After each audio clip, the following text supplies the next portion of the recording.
فاتحہ۔ بسم اللہ الرحمن الرحیم، الحمد للہ رب العالمین۔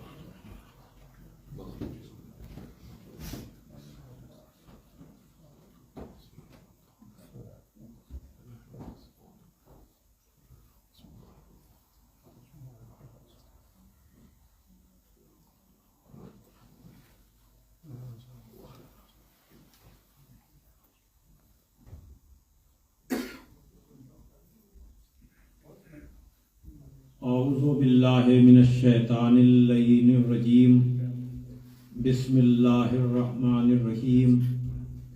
الحمد للہ الذی ہدانا لہذا وما کنا لنہتدی لولا ان ہدانا اللہ، لقد جاءت رسل ربنا بالحق، الصلاة والسلام علی النبی الامی العربی القرشی المکی المدنی البطحی الابتہی التہامی الدافع جیشات الاباطیل والدامغ صولات الازالیل، مولن الحق بالحق بالقاسم اللہم صلی علی محمد وآل محمد وآلہ الطیبین الطاہرین المعصومین المظلومین الذین اذھب اللہ عنہم الرجس وطہرہم تطہیرا۔ اللہم صلی علی محمد وآل محمد ولعنۃ اللہ علی اعدائہم من الآن الی یوم الدین۔ اما بعد فقد قال علی علیہ السلام ان اللہ بعث رسولا ہادیا بکتاب ناطق وامر قائم لا یہلک عنہ الا ہالک۔ صلوات بھیجے محمد۔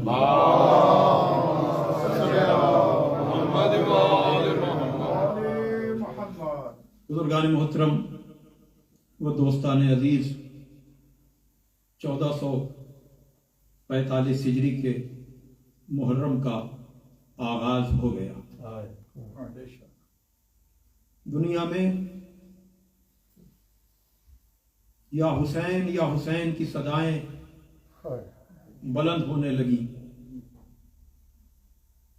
اور یہ انجمن امام زمانہ فرصتداران امام زمانہ عجل اللہ تعالی فرجہ الشریف